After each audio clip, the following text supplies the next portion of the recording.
a hacer estos sacrificios. Y entonces compraban los animales a cualquier costo. Eso a algunos les costaba mucho sacrificio, sobre todo a la gente pobre. Algunos venían y daban grandes ofrendas. Había gente con mucha posibilidad económica, digamos. Pero los que eran más pobres venían sufriendo porque realmente los precios tan altos que daban por los animales los hacían en un momento hasta dudar. Pero no podían regresarse del lugar de donde venían sin haber hecho esa ofrenda, porque era lo que habían venido, entonces tenían que cumplir.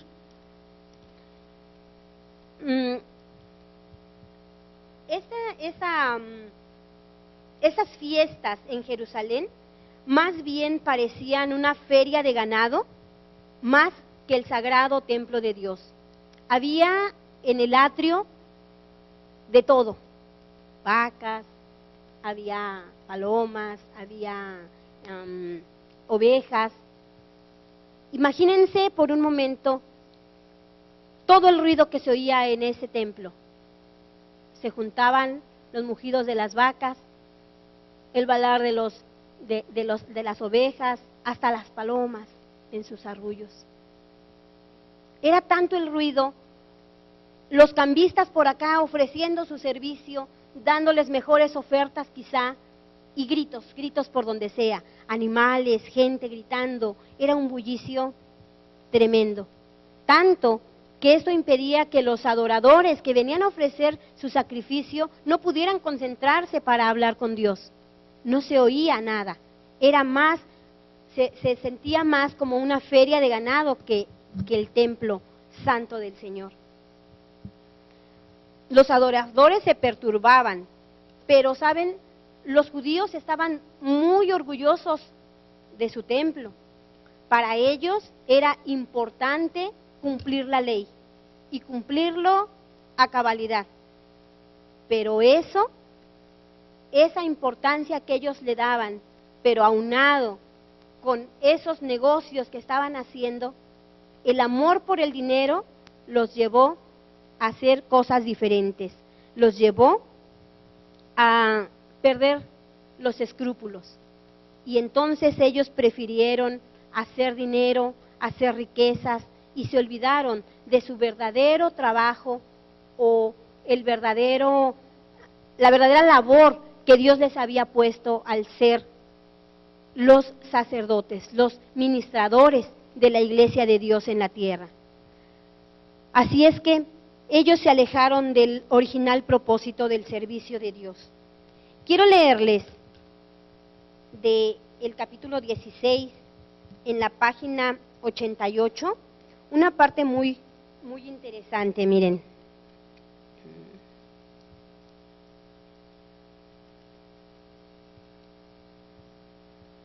Dice: cuando el Señor descendió sobre el monte Sinaí, el lugar quedó consagrado por su presencia.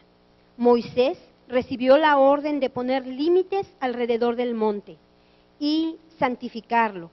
Y se oyó la voz del Señor pronunciar esta amonestación: guardaos, no subáis al monte, ni toquéis sus límites. Cualquiera que tocare el monte, de seguro morirá. No lo tocará mano, porque será apedreado o asaeteado, sea animal o sea hombre, no vivirá. Así fue enseñada la lección de que doquiera que Dios manifieste su presencia, ese lugar es santo. Así es que los sacerdotes debieron prevenir y corregir este mal que estaban haciendo. Ellos tenían la autoridad, pero también el deber de parar con los abusos que estaban haciendo, dado que tenían ellos que dar un ejemplo de compasión, de integridad, y estaban haciendo todo lo contrario.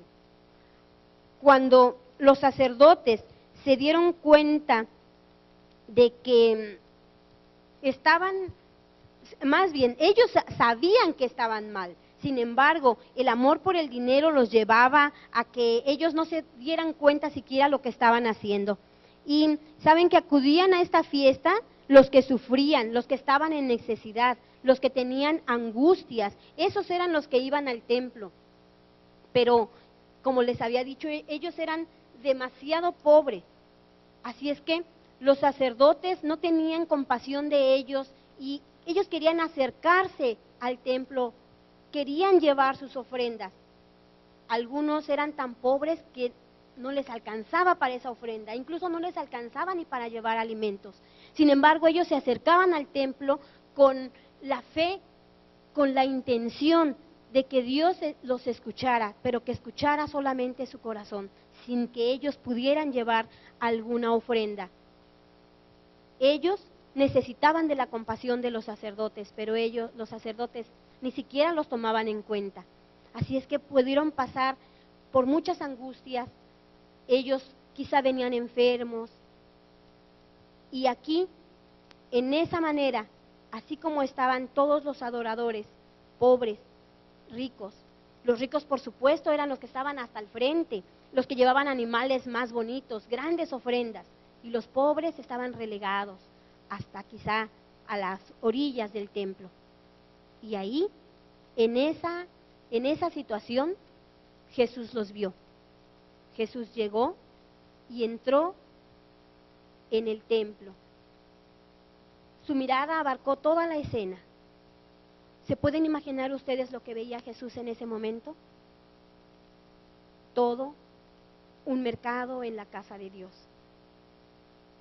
Los animales, los cambistas, el exagerado afán por traer a las personas a cambiarle su dinero, porque sabían que de ahí iban a tener más ganancia. En el afán de vender a mejor precio los animales, Jesús veía esto, vio estas escenas, vio las transacciones injustas que hacían los cambistas, veía la angustia de los pobres.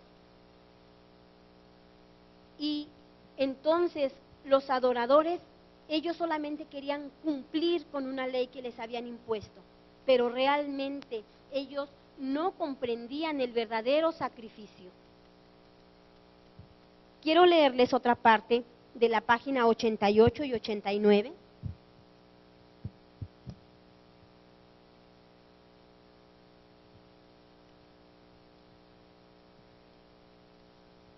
Dice, al entrar Jesús en el templo, su mirada abarcó toda la escena. Vio las transacciones injustas, vio la angustia de los pobres, que pensaban que sin derramamiento de sangre no podían ser perdonados sus pecados. Vio el atrio exterior de su templo convertido en un lugar de tráfico profano. El sagrado recinto se había transformado en un vasto centro comercial. Cristo vio que debía hacer algo. Se habían impuesto numerosas ceremonias al pueblo sin la debida instrucción acerca de su significado. Los adoradores ofrecían sus sacrificios sin comprender que eran tipos del único sacrificio perfecto, y entre ellos, sin ser reconocido ni honrado, estaba el símbolo por todo el ceremonial. Él había dado instrucciones acerca de las ofrendas, comprendía su valor simbólico y veía que ahora habían sido pervertidas y mal interpretadas. El culto espiritual estaba desapareciendo rápidamente. Ningún vínculo unía a los sacerdotes y príncipes con su Dios. La obra de Cristo consistía en establecer un culto completamente diferente. Con mirada escrutadora, Cristo abarcó la escena que se extendía delante de él. Mientras estaba de pie sobre las gradas del atrio del templo, con mirada profética, vio lo futuro, abarcando no solo años, sino siglos y edades. Vio cómo los sacerdotes y príncipes privarían al necesitado de su derecho y prohibirían que el evangelio se predicase a los pobres. Vio cómo el amor de Dios sería ocultado de los pecadores y los hombres comerciarían con su gracia. Y al contemplar la escena, la indignación, la autoridad y el poder se expresaron en su semblante. La atención de la gente fue atraída hacia él. Los ojos de los que se dedicaban a su tráfico profano se clavaron en su rostro. No podían apartar la mirada. Sentían que ese hombre leía sus pensamientos más íntimos y descubría sus motivos ocultos. Algunos intentaron esconder el rostro, como si sobre él estuviesen escritas sus malas acciones, para ser leídas por ojos escrutadores. La confusión se acalló en ese momento. Todo quedó en silencio. Cuando él descendió lentamente de las gradas, él llevaba en su mano un látigo que había encontrado al entrar al templo. Con fuerza levantó el látigo y él quiso de esa manera tal vez intimidar a los que estaban profanando el templo. Ese látigo, aunque no los hirió con él, pero parecía una espada. Así es que todos huyeron. Estaban escapando de la condenación de su presencia. Realmente estaban con miedo. Ellos, al ver la intención de levantar el látigo, quizá pensaron que los golpearía, que los iba a herir. Sin embargo, él estaba realmente triste, estaba pensando en qué podría hacer para cambiar eso tan desagradable que estaba pasando. El pánico se apoderó de todos, ¿saben? Aún hasta de los discípulos. No podían entender la reacción de Jesús en ese momento de ira, de enojo quizás, pero también de angustia. Y esa expresión fuerte para sus discípulos se les hizo raro, porque ellos estaban acostumbrados a ver siempre la mansedumbre de Jesús, la misericordia que tenía siempre por todos. No importaba si era una persona humilde o una persona de gran rango. Él tenía misericordia, amor por todos. Y entonces cuando los discípulos lo vieron diferente, también ellos temblaron. Así es que todos se fueron con su mercadería. Los atrios quedaron libres. Hubo un silencio solemne. Todos huyeron. Cuando el atrio se quedó en silencio, aquí pasó algo especial. Todos los pobres que estaban relegados al final, hasta fuera del atrio de la iglesia, ellos pudieron ahora entrar, porque había quedado el espacio libre, y habían entrado los pobres a acercarse a adorar, acercarse a ofrecer sus sacrificios, y se encontraron con la presencia del Señor, ese mismo Señor que antes había santificado el monte, ahora estaba limpiando y santificando su santo templo. Aquí se encontraron ellos con el Señor.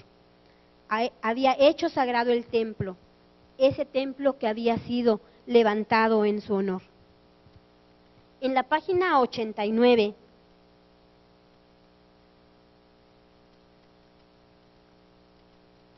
dice: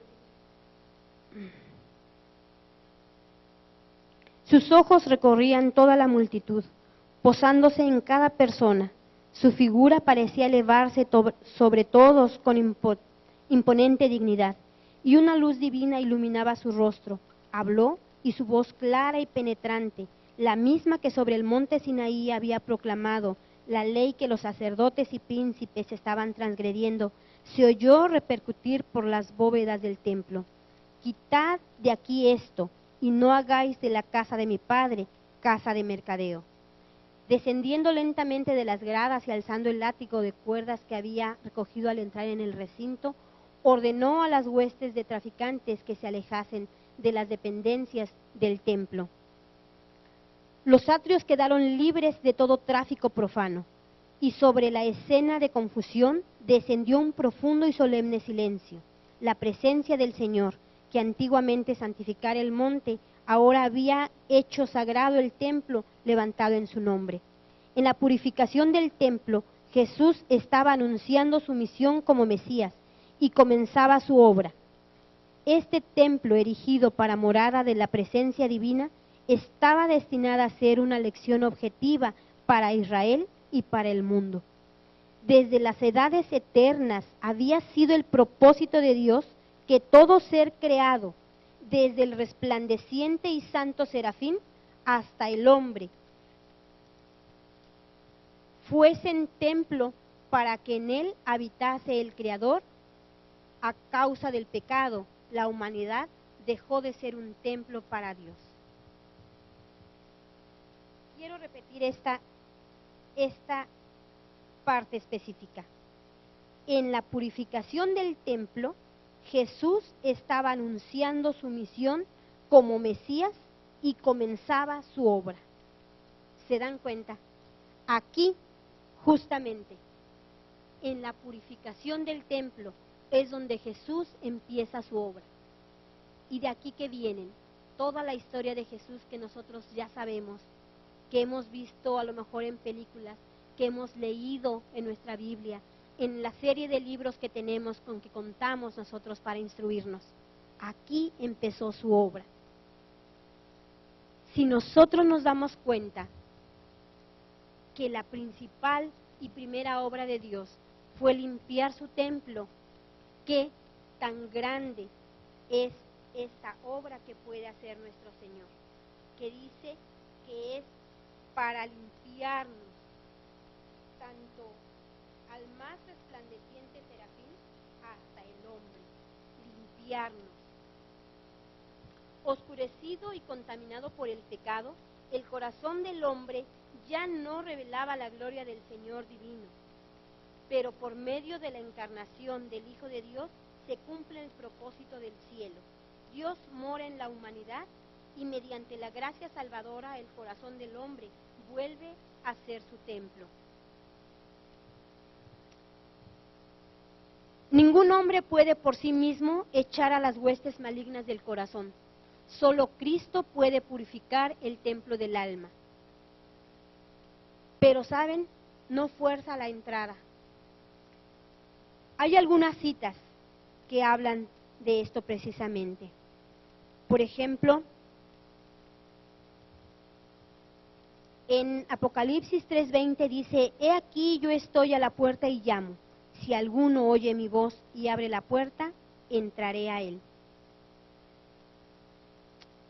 Él vendrá no solamente por un día, porque dice en 2 de Corintios 6:16, dice: habitaré y andaré en ellos, y ellos serán mi pueblo. En Miqueas 7:14 dice: Él sepultará nuestras iniquidades y echará en lo profundo del mar todos nuestros pecados.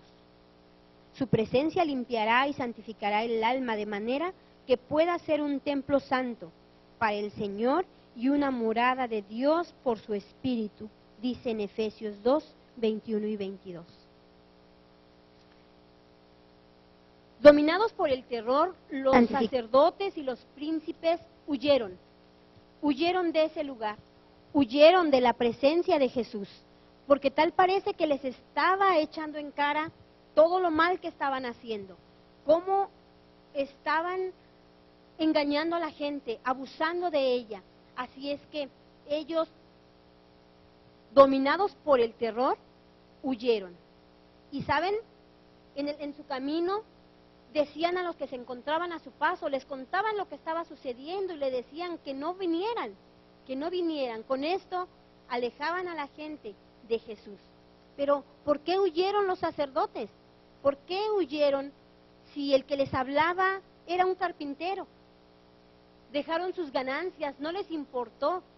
Dejaron ahí las mesas volcadas, con su dinero ahí botado, y huyeron. Huyeron a la orden de una persona que tenía una humilde apariencia exterior. Pero, ¿saben por qué huyeron? Porque al hablar, Cristo hablaba con la autoridad de un rey. Al oír la orden se dieron cuenta de su situación, de que eran hipócritas y ladrones, y se sintieron como si estuvieran frente al juez celestial. Y el Espíritu Santo les recordó de Cristo, pero saben, ellos estaban demasiado enojados con Cristo porque les había hecho perder todas sus ganancias, les había echado a perder el negocio y estaban demasiado enojados con Jesús. Entonces, no quisieron oír al Espíritu Santo, no quisieron arrepentirse. Al contrario, empezaron a odiar a Jesús, a sentir rechazo hacia Él y sobre todo odiándolo porque los había humillado en público. Pero aún así, ellos regresaron al templo.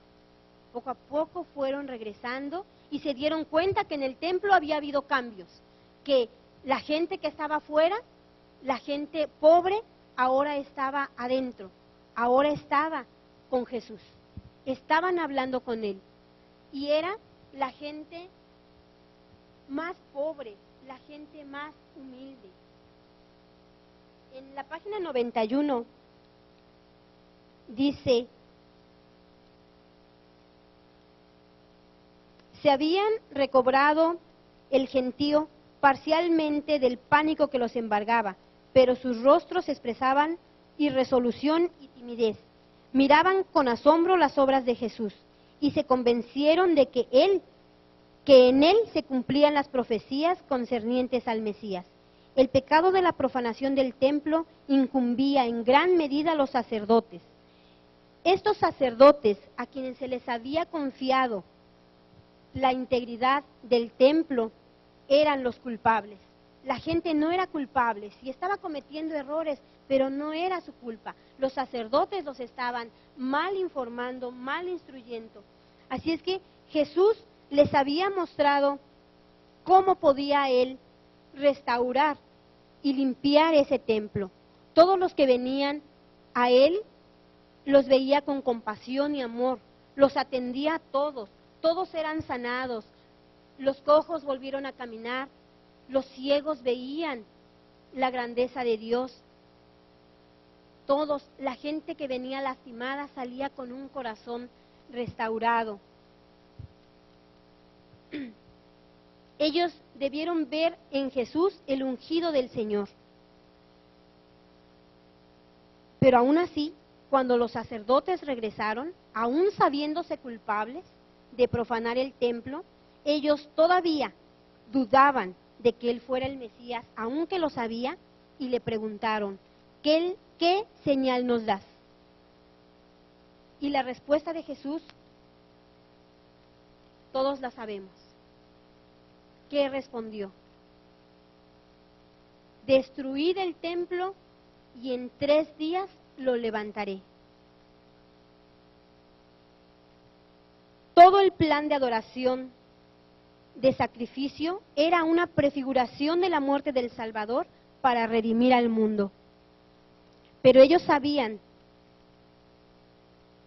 que al dar muerte a Cristo, los judíos destruían virtualmente su templo. Cuando Cristo fue crucificado, el velo interior del templo se rasgó en 2 de alto a bajo, significando que el gran sacrificio final había sido hecho y que el sistema de los sacrificios rituales había terminado para siempre. En 3 días lo levantaré. A la muerte del Salvador, las potencias de las tinieblas parecieron prevalecer y se regocijaron de su victoria, pero del sepulcro abierto de José, Jesús salió vencedor. Despojando a los principados y a las potestades, los exhibió públicamente, triunfando sobre ellos en la cruz. En virtud de su muerte y resurrección, pasó a ser ministro del santuario y de aquel verdadero tabernáculo que levantó el Señor, y no el hombre. Los hombres habían construido el tabernáculo y luego el templo de los judíos, pero el santuario celestial, del cual el terrenal era una figura, no fue construido por arquitecto humano. Mirad al hombre cuyo nombre es el vástago, y él edificará el templo de Jehová, y llevará sobre sí la gloria, y se sentará y reinará sobre su trono, siendo sacerdote sobre su trono. Cuando los sacerdotes, los príncipes, se dan cuenta de qué tan importante era su labor, cuál era la encomienda que Dios les había dado y que ellos lo estaban haciendo mal, lejos de arrepentirse, llevaron a Jesús a la cruz, pero Él demostró que venció a la muerte y que por nosotros vino a limpiar su templo, vino a darnos claramente que su principal función era limpiar su templo. Pero ¿cuál es ese principal templo al que Él vino a limpiar? El nuestro. Porque tú y yo somos el templo de Dios. Y Él vino a limpiar a nuestro templo. ¿Saben? Cuando nosotros tenemos claramente lo que Jesús quiere hacer por nosotros, nosotros cedemos a la invitación del Espíritu Santo y es cuando Él puede limpiar nuestro cuerpo. En la página 93 dice: el ceremonial de los sacrificios que había señalado a Cristo pasó, pero los ojos de los hombres fueron dirigidos al verdadero sacrificio por los pecados del mundo. Cesó el sacerdocio terrenal. Pero miramos a Jesús, ministrador del nuevo pacto, y a la sangre rociada que habla mejor que la de Abel. Aún no se había manifestado el camino al lugar santísimo, entre tanto que la primera parte del tabernáculo estuviese en pie. Pero estando ya presente Cristo, sumo sacerdote de los bienes venideros, por el más amplio y más perfecto tabernáculo, no hecho de manos, por su propia sangre, entró una vez para siempre en el lugar santísimo, habiendo obtenido eterna redención. Por lo cual puede también salvar perpetuamente a los que por Él se acercan a Dios, viviendo siempre para interceder por ellos. Aunque el ministerio había de ser trasladado del templo terrenal al celestial, aunque el santuario y nuestro gran sumo sacerdote fuesen invisibles para los ojos humanos, los discípulos no habrían de sufrir pérdida por ello, no sufrirían interrupción en su comunión ni disminución de poder por causa de la ausencia del Salvador. Mientras Jesús ministra en el santuario celestial, sigue siendo, por medio de su Espíritu, el ministro de la Iglesia en la tierra. Está oculto a la vista, pero se cumple la promesa que hiciera al partir. Yo estoy con vosotros todos los días, hasta el fin del mundo. Amén, hermanos. Aunque delega su poder a ministros inferiores, su presencia vivificadora está todavía con su Iglesia. Por tanto, teniendo un gran sumo sacerdote, Jesús, el Hijo de Dios, retengamos nuestra profesión, porque no tenemos un sumo sacerdote que no se pueda compadecer de nuestras debilidades, sino uno que fue tentado en todo, según nuestra semejanza, pero sin pecado. Acerquémonos, pues, confiadamente al trono de la gracia, para alcanzar misericordia y hallar gracia para el oportuno socorro. Amén. Hermanos, Jesús hizo todo el sacrificio que nosotros jamás podemos entender.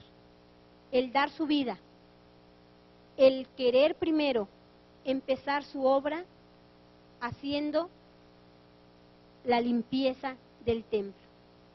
Nuestro templo, nuestra limpieza. Él quiere limpiarnos realmente. Él solamente quiere que le entreguemos el corazón. Pero, ¿saben? Cuando nosotros dejamos que el Espíritu Santo more en nosotros, ese cambio se va a hacer. Dice, en nuestra lectura bíblica dijimos que nuestro cuerpo es templo del Espíritu Santo. Pero no se refiere solamente a lo que hacemos con nuestro cuerpo, no solamente a qué comemos, a qué vemos, qué oímos, no nada más en eso. Más específicamente en lo que sentimos, qué tenemos en el corazón. Cuando nosotros dejamos que el Espíritu Santo trabaje en nosotros, realmente nuestro corazón se va a transformar. Ciertamente, la limpieza de nuestro corazón empieza cuando sacamos los frutos que puede haber en la maldad, como odios, rencores, como algunos sobresaltos por situaciones que todavía no sabemos ni que van a ocurrir, y nosotros atesoramos miedos, angustias en nuestro corazón. Limpiemos nuestro corazón. Los rencores, los resentimientos son como gotas de veneno que se van juntando. ¿Y qué hace el veneno en nuestro cuerpo? Lo mata. Eso es lo que Jesús quiere limpiar en nosotros. Esas gotas de veneno que aún sin quererlo nosotros mismos le ponemos a nuestro cuerpo. Con resentimientos, con angustias, con algunas equivocaciones. Esas gotas de veneno no son buenas para nosotros, porque Jesús dice que quien no cuide su cuerpo, si nosotros lastimamos a nuestro cuerpo, entonces Dios va a hacer lo mismo con nosotros. Tenemos que pensar en eso. Dios hizo un sacrificio y vino a limpiarnos. Ayudémoslo a mantener limpio el templo del Espíritu Santo que somos nosotros. Amén, hermanos. Vamos a orar. Querido Padre, muchas gracias, Señor. Gracias por esa obra tan especial que hiciste, donde iniciaste tu ministerio, Señor, haciendo la purificación del templo. Por favor, Señor, purifícanos a nosotros también. Este templo que es tuyo, Señor, que está para honrar y glorificar tu nombre. Señor, nos equivocamos. Por favor, perdónanos. Perdona nuestros pecados, Señor. Perdona porque somos desobedientes. Y en esa desobediencia lastimamos tu santo templo, Señor. Por favor, ayúdanos. Danos de tu Santo Espíritu, que nos convenza de pecado, que nos convenza de hacer cambios, Señor, para que solamente tu amor y tu presencia habiten en nuestros corazones. Gracias, Señor. Quédate con nosotros esta noche, acompáñanos a casa, para mañana venir temprano a escuchar más de tu palabra. Señor, todo te lo pedimos y te lo agradecemos en el nombre de tu Hijo amado, de Cristo Jesús. Amén.